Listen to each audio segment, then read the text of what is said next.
जी हाँ, आज हम बात करेंगे अम्ल, क्षार और लवण की दुनिया के बारे में। तो चलिए एक पहेली से शुरू करते हैं। नींबू, साबुन और वो जो खाने का नमक होता है, तीनों बिल्कुल अलग-अलग चीजें हैं, है ना? लेकिन शायद आपको जानकर हैरानी होगी कि सतह के नीचे इन तीनों में एक कमाल का रासायनिक रहस्य छुपा है और आज हम उसी रहस्य से पर्दा उठाने वाले हैं। तो आज का हमारा सफर कैसा रहेगा? हम 5 पड़ावों से गुजरेंगे।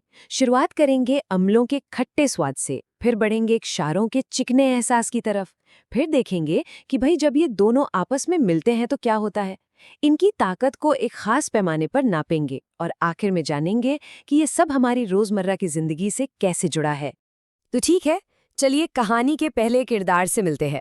अम्ल यानी कि एसिड्स, और इनकी सबसे बड़ी पहचान क्या है? इनका खट्टा स्वाद। तो वैज्ञानिक तौर पर आखिर होता क्या है? होता यह है कि जब किसी अम्ल को पानी में घोला जाता है तो वो हाइड्रोजन आयन यानी H+ छोड़ता है। यही छोटे छोटे चार्ज वाले कण हैं जो उस खट्टे स्वाद और अम्लों की बाकी सारी खासियतों के लिए जिम्मेदार हैं। तो फिर किसी अम्ल को पहचानेंगे कैसे? इसके कुछ पक्के सुराग हैं। 1. इनका स्वाद खट्टा होता है। 2. ये लिटमस नाम के एक खास कागज को नीले से लाल कर देते हैं। 3. इनकी शक्ति का जो पैमाना है यानी pH, वो हमेशा 7 से नीचे होता है। और हाँ, कुछ धातुओं के साथ मिलकर ये हाइड्रोजन गैस भी बना सकते हैं। पर एक मज़ेदार बात यह है कि सारे अम्ल एक जैसे नहीं होते। कुछ होते हैं प्रबल अम्ल, जो पानी में जाते ही पूरी तरह से टूटकर ढेरों H+ आयन बनाते हैं, जैसे बैटरी वाला एसिड। और कुछ होते हैं दुर्बल अम्ल, जैसे सिरका, जो पानी में पूरी तरह नहीं घुलते। और ये देखिए, अम्ल सिर्फ लैब में ही नहीं मिलते, ये तो हमारे चारों तरफ हैं। सलाद की ड्रेसिंग में सिरके के रूप में, संतरे के जूस में साइट्रिक एसिड के रूप में, और यहाँ तक कि सल्फ्यूरिक एसिड के रूप में हमारी गाड़ियां भी चलाते हैं। मतलब केमिस्ट्री तो वाकई हर जगह है। चलिए, अब कहानी में आगे बढ़ते हैं और अम्ल के विपक्षी से मिलते हैं। अब बारी है क्षार की, यानी बेस की। अगर अम्ल स्वाद में खट्टे हैं तो क्षार छूने में चिकने होते हैं, साबुन जैसे। याद है, अम्ल H+ आयन छोड़ते थे। अच्छा, तो क्षार ठीक इसका उल्टा काम करते हैं। जब इन्हें पानी में घोला जाता है तो ये हाइड्रोक्साइड आयन या OH- छोड़ते हैं, और यही आयन उन्हें वो साबुन जैसा चिकना एहसास और उनके बाकी गुण देते हैं। क्षारों की दुनिया में ना सब कुछ उल्टा है।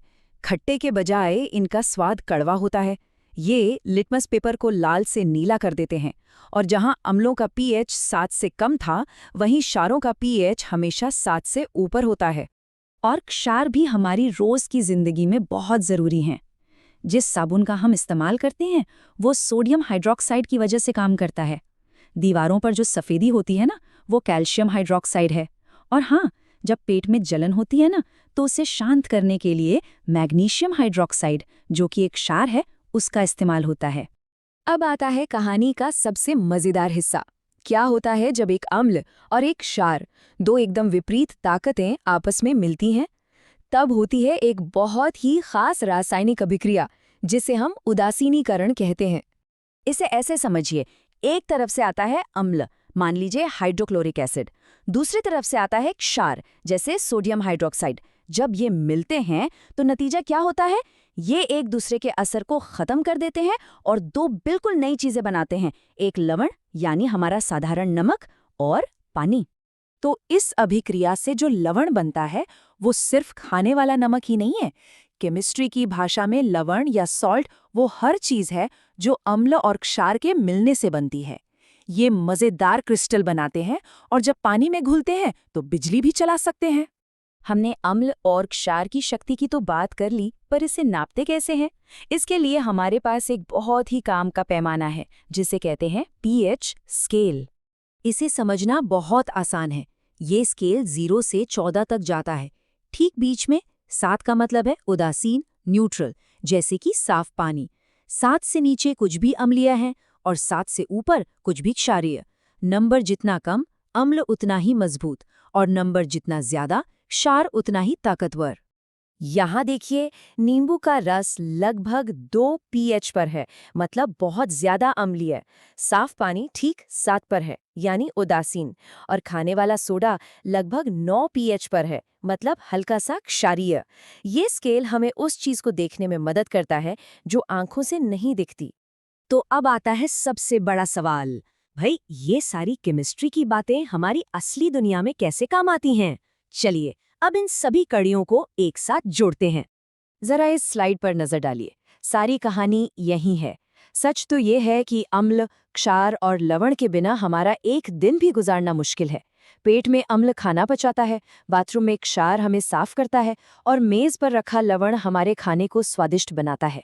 ये सचमुच हमारी जिंदगी की बुनियाद है। तो आज के इस पूरी बातचीत से 3 सबसे जरूरी बातें कौन सी हैं जो हमें याद रखनी है? पहली, अम्ल और क्षार मिलकर लवण और पानी बनाते हैं।